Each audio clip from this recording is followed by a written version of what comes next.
Hey you guys, so I am back with another video, which I'm actually excited to film because I saw my friend Andrea here on YouTube film this video, and it's pretty much you just kind of like going through your collection and finding like your good old faithful makeup products that you used to love in the past that you may not use currently right now in your day-to-day, because you know makeup changes so much. You have a new product launching like every day, every week, so you tend to put your old faithfuls to the side to try out new products, and then of course you find new products that you love that pretty much take the place of those old products.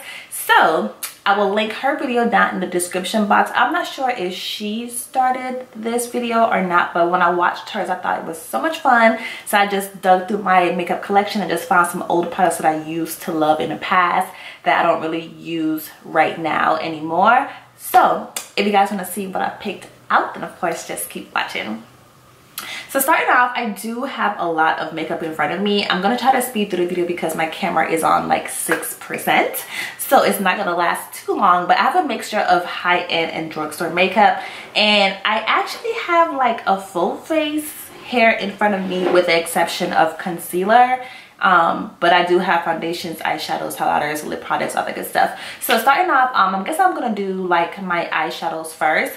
So the first palette is actually the Rizzi and Anastasia collab, and they don't sell this palette anymore, so I think that's one reason why I don't use it, because I was using it after they stopped selling it. But you guys, they have came out with so many more eyeshadow palettes since then, and I kind of figured I can't use it if you guys can't buy it. But I did kill this palette when it first came out.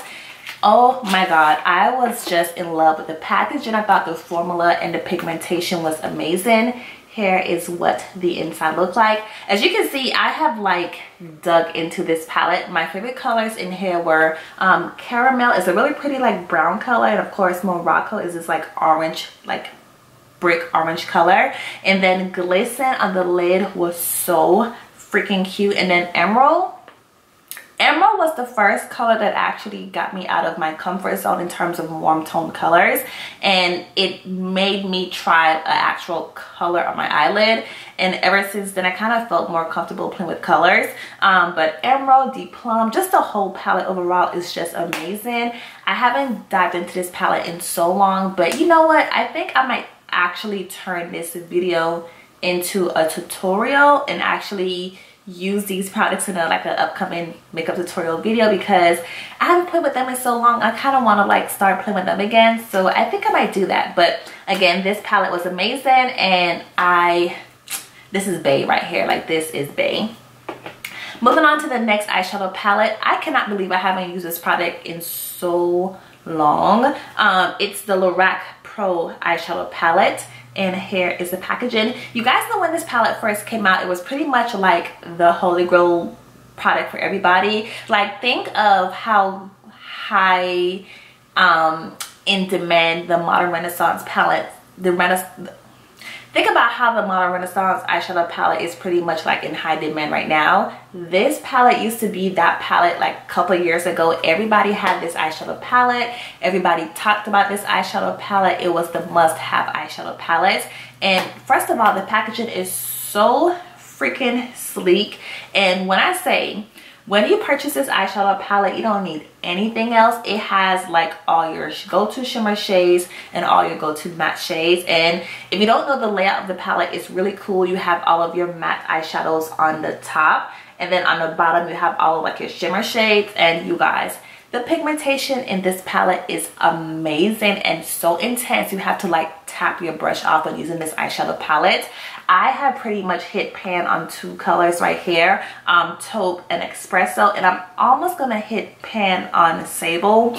But oh my god, this palette is amazing, and those transition colors are out of this world, like so cool. And back then I kind of felt like other eyeshadow palettes didn't really have like good transition colors, so this palette was a go-to palette to get those transition colors in terms of using with other eyeshadow palettes. So this palette is amazing, and I used to kill this palette when I was pretty much starting off with makeup. I killed this palette till like no return. So love, love, love this palette.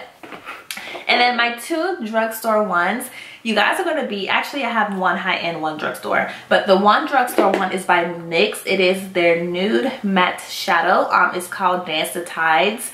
I loved this eyeshadow palette. I pretty much, not palette, but eyeshadow compact like this. I actually have two because I loved it that much that I bought two. And the reason why I got it was because I used to like or love MAC brown script, which I actually have right here with me, and I was diving into that one so much. And you guys know MAC is like quite expensive, and like back then when I was starting off with makeup, I was like, I can't afford to be utilizing that one so much. So I went to NYX because I knew they had these, and it was the closest thing to like the MAC pots, like the eyeshadow pot. So I went ahead and bought this one. It's close because it's like a new one, but I just love this one. So yeah, but moving on to MAC brown script. Again, I told you guys I killed this product, and it was pretty much the go-to transition color for like women of color. If you guys have MAC brown script in your collection, let me know in the comment section below, because you guys know this color was pretty much like holy grail status for us in terms of like that transition color. And when I was using this too much was when I bought the one from NYX, because it was just more like an affordable option in case I hit pan on this one, which I never did because I pretty much killed the one from NYX. So yeah, these two are bae, like bae status. All right, moving on to, I guess, foundation. I have two foundations here with me. I actually just used this foundation in a makeup tutorial because I wanted to just play with it, you know, because I haven't used it in so long. It's by Maybelline. It's a Dream Liquid Mousse. And I'm not going to say that long. I want to say I haven't used it like a couple months. So some products I haven't used in months, and some I haven't used in years. So it's a mixture. This product is so amazing if you have dry skin. And when I say the finished look of it is so pretty, it looks airbrush, it looks skin-like. And I just think it's an amazing formula for dry skin. And I love the pump on it. And then the next one is by Makeup Forever. It's the HD foundation. I have the old one because, I mean, it's just me, but they do have the newest one. You guys, I have pretty much killed this foundation. I'm almost done with it, to be honest with you. It's like down here. But this foundation was like my go-to foundation, and I'm not the kind of person who has to have the newest foundation. I kind of feel like if I like one, I pretty much stick to it. So for me, this is pretty much like my go-to foundation for like everyday filming. Well, if I was going out somewhere, I just grabbed this foundation. It's so amazing. The coverage is more medium to full coverage, and it just feels so nice on the skin. It's not heavy, it's not cakey, and I have dry skin, and it doesn't make my skin look dry or, you know, like flat or dull or boring. So that foundation is amazing. All right, I have two primers here with me. Now, if you are a OG YouTuber, then you know about people using Monostat as like their face primer.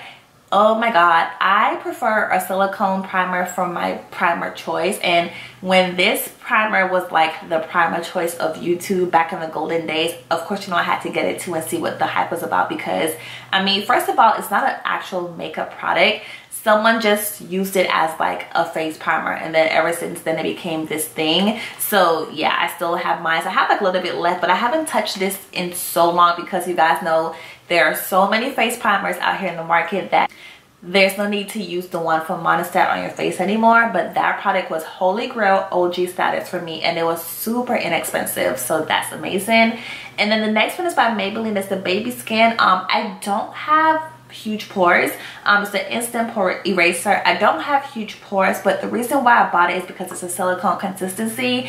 And when this one came out, I kind of felt like, you know, I'd rather use this one over my Monostat one. So I pretty much just use this face primer. But then of course my lovely e.l.f. face hydrating primer came along, so I pretty much then put this product down because there was no need for me to use that one, because it wasn't giving my skin any kind of like hydration or anything like that. So I just kind of set it to the side, and I began using my e.l.f. hydrating face primer instead. So those are my two OG face primers. Moving on to, I guess, highlighters. I have 4 in front of me. The first one is by Makeup Forever, is the Pro Sculpting Duo. I have it in number 2. When this first came out, I was like, I have to have it because I'm the kind of girl who love a true gold for a highlighter. I think it looks so pretty against my skin tone, and when this came out, of course, you know, I had to get my hands on it. The bronzer I don't use because it's, I don't know, I just don't use it. And then the highlighter, of course, it is so amazing. It is like legit a blinding, look at that, a blinding highlighter. And I know when this first came out, everybody was like, can you pretty much like NYX the bronzer and just make it a full pan of the highlighter, which they eventually did, but I haven't like killed it to the point where I have to like repurchase it. And you guys know there's so many highlighters on the market that you tend to just kind of put your old ones to the side to try out the new ones, and this happened to be one that I pretty much put to the side to try out my newer ones. So this was one. The next one is by Becca and Jaclyn Hill. It's the Champagne Splits. You guys know when she collabed with Becca, she did the Champagne Pop highlighter, and of course I still use that one to this day. But the actual split, this one is the one, I think it's Pamplemousse and Prosecco Pop. I had to get this one because I thought Prosecco Pop was so pretty, and I thought I was going to use it, but I was still using Champagne Pop so much to where I dabbled into this probably twice and I just set it to the side. But the 2 times that I used it, 2, 3, 4 times that I used it, I did love it and I thought it was so pretty. But I think Champagne Pop just kind of captured my heart over this one. But here is the swatch of Prosecco Pop right there. Between the 2, I think I prefer, or I know I prefer Champagne Pop as my preference, but this one is so pretty and I do think I need to start using it because I didn't get my money's worth out of it, to be honest with you. And then my 2 drugstore options, the first one is by Wet n Wild. It's called Boozy Brunch. It is their shimmer palette, and you guys, when I say this is pretty much a drugstore dupe to the Champagne Pop highlighter, it's like a spot on dupe to it. And when I discovered that, I was like, and the reason why I keep diving into Champagne Pop is because what now? But of course they eventually made Champagne Pop a permanent collection, so you know, it was really no need for me to like keep using this one as much. I was trying to preserve my Champagne Pop, but I can get it anytime now because it's not going anywhere. But here is the swatch to that Wet n Wild one. Again, it's so pretty. If you haven't tried Champagne Pop and you want to, girl, just get this. It's a drugstore affordable option and it's just as good as that one. And then my next one, which I cannot believe I haven't used it in a while, because this was like a product that I consistently use on my channel in every freaking tutorial that I did, and it's the All Over Glow Bronzing Powder by Ruby Kisses, but you guys know it's a highlighter for me. It's called Bronze Glow. If you are LG on my channel, you guys know I pretty much killed this highlighter like on my face all the time, and it was to the point where I was like, Saida, you have to stop using that product and feature something else on your channel, because you guys know I'm the kind of person, if it ain't broke, why fix it? And I kind of felt like this highlighter was so gorgeous on my skin tone. It looked so pretty and it did what I needed it to do in terms of like giving me that nice highlight glow on my face. But I just didn't want to keep using the same thing over and over again, because of course I'm here to talk about new products, so I had to put her to the side temporarily. So I haven't used her in a while, but I will definitely be using her really soon. And then my next 2 items are just like my bronzers. They're both drugstore options because I don't really do high-end for bronzers, because I don't really bronze or contour my face that much. All right, so my camera died on me, so I have no idea where I stopped at. I think I was talking about this palette, but it's pretty much just the Rimmel London contour palette. I have it in 3 golden bronze, and it just looked like this, and I do like this whole entire palette. The blush is really pretty, the highlighter is pretty, and the bronzer is really nice. Here is the swatch of the bronzer. When I was starting to just like, I guess like bronze my face, I was having a hard time trying to find like bronzers that would match or just work for my skin tone. And when I saw this one, I thought it was pretty cool. It's not the deepest one that I have in my collection, but I did like it during the time that I was using it. I haven't touched it in a while because I do have like some other like bronzer. I I do have some other like bronzer and like contour palettes that I like a little bit better, but during that time frame I did like this palette a lot. The next one that I have is by NYX. It's the Cheek and Contour Duo palette. I have it in Wine and Dine, and I got this, I want to say a couple years ago, and I do love this blush color in here. It is so pretty.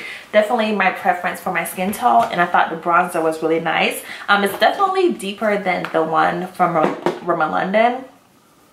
And here is the swatch of that one on my hand. Again, it's so nice. I wish they just sold like the actual bronzer by itself, because whenever you have these duo palettes, it's kind of hard to get your brush like in the palette in terms of like whichever one you want. However, it is a really good contour palette. Again, I just prefer to have something that's like the whole entire thing, or at least just get like a bigger pan to kind of work with. But besides that, it's really good. All right, and I think everything else that I have is pretty much like all lip products. So you guys know, if you watch my channel, I am a lip junkie. So I'm not surprised to see that I have a lot of like lip products compared to like other stuff for this video. So starting off, I guess I'll do like all of like my lipsticks first. And I guess I will throw it all the way back. And let me tell you how thrown back this is. Who remember when Victoria's Secret carried makeup? Like, I'm talking about back in like 2013, 2014. So you know it's like been a long time. So I do have two lipsticks from Victoria's Secret, and when I bought these lipsticks when they did carry makeup, these were pretty much like my holy grail must have like lipsticks that I use on a day-to-day basis. And I actually brought these bought these when I was just starting off with makeup. So the first one that I have, it is called Entice. It's their Sheer Drama Hydrating Lipstick. And the next one is called La Dolce Vita. Again, it's their Sheer Drama Hydrating Lipstick. Here is La Dolce Vita. I thought it was the most prettiest color of life. It was definitely more, again, like my preference is that pinky nude color. You do get like a nice hint of color on your lips. This is just what it looks like. Again, it's more of like on the sheer side, but it's super hydrating, and you guys know I do have dry lips, so I did like the hint of color that you got from it. And then the next one is called Entice, which you can see I pretty much killed because it doesn't have the shape anymore. And here is Entice right here on my hand. And again, these are so amazing. I think I might just sit it off to the side, because I might just leave it on my vanity for that one day where I want to have a nice wash of color on my lips but not just have an actual lipstick on. So I might just put that to the side. The next one is by Revlon. It is their, I want to say these were like their lip butters. This one is called Pink Truffle, and when this first came out, I pretty much got like the whole collection because I was just so obsessed with this formula. And as you can see, I can't even go up anymore because it's pretty much done. But here it is right here. It's almost like the one from Victoria's Secret. However, the pigmentation is definitely there compared to the one from Victoria's Secret. Again, those are so creamy. They're moisturizing, and I just love the formula and the consistency of those. And I wish it didn't get discontinued, but again, you know, they have to make newer makeup, so it had to go away. But I feel like saying they might still have it, or is it gone? I'm not sure, but if it's gone, I'm sad. If it's still here, then amazing. All right, moving on to my next lipstick. It's by Milani. It's called Naturally Chic. Oh my god, this pretty much introduced me to my Milani collection for lipsticks. This color is so pretty. It's the perfect pinky nude for like women of color. And you guys know Milani have some bomb lipstick products, so not much to say there, but just know Naturally Chic, if you haven't tried it, you are living under a rock. And I know they definitely still have that one to this day, so it's amazing. The next product is by Victoria's Secret. It's their Shine Drama Lip Gloss in the color called Wet, and here is the color right here. This color is so freaking pretty. Again, it's that pinky nude color, and here it is right here on my hand. And I definitely love this color. When I was starting to find the color that worked for my skin tone, I was dabbling into those kind of like colors, like the pinky nude colors, and ever since then I pretty much knew that was like my color choice for my skin tone. All right, next one is by Rimmel London. It's their Show Off Lip Lacquer called Comet. I killed this freaking color when it first came out. I remember when I bought it, I was driving to every freaking CVS trying to find more colors. Well, actually more of the Comet, but I couldn't find it because it got discontinued, and I was so sad because I just love this color. So I pretty much had to like stop using it because they don't sell it anymore. And I just truly, if I had to pick one favorite like color in my collection that was like a pinky nude color, it would be Comet, because it's just the perfect pinky nude. So love, love, love, love, love that color. And then the next one is by Milani. It's their Amore Matte Lip Cream and called Beloved. I love this color so much. When they came out with their Amore Matte collection, I just thought it was the perfect pinky nude color, but it's more like on the dusty rose side of the spectrum. Like if you compare it to the Rimmel London one, it has more pink in there compared to the one from Rimmel London. It's a little bit deeper, but it's so pretty, and it's definitely like my second favorite. And then the next one from the Milani Amore Matte collection is called Crush, and Crush is so pretty. I don't wear this one anymore because I have like some other like chocolate colors that I do like not chocolate, but more like on the brick red chocolatey side. Here it is right here, but it is so pretty, and I need to actually start using it because I miss using it a lot, and those smell so good. And then the last one is by NYC. It's their Expert Lip Lacquer called Turtle Bay Toffee. If you guys watched me like 2 or 3 years ago, you guys know I pretty much killed this color like all over my channel. I kept using it over and over and over again. Here it is on my hand swatch right here, and as you can see, between the one from Rimmel London, Milani, and NYC, you can tell I have a trend going with this, you know, kind of color. This is so pigmented, so glossy looking, and the color is just amazing, and the color payoff is definitely there for a drugstore lip product. And I think that's pretty much all of my items. I don't have any high-end lip products because I just prefer a drugstore lip product because they have some really good drugstore options out there. So I kind of feel like, why spend the money for like a high-end all the time? But yeah, I hope you guys enjoyed this video. I definitely enjoyed filming it. I enjoyed actually digging through my collection and finding some oldies, but still some goodies in my collection that I used to love and I need to actually start back using. So I think I'm going to go ahead and just flip it into a makeup tutorial and then just do it that way, so you guys can see some of these products in action. Hope you guys enjoyed my video. Like always, please rate, comment, and subscribe. Again, check out Andrea's video in the description box, and hope you guys enjoy, and I'll see you next time. Bye guys.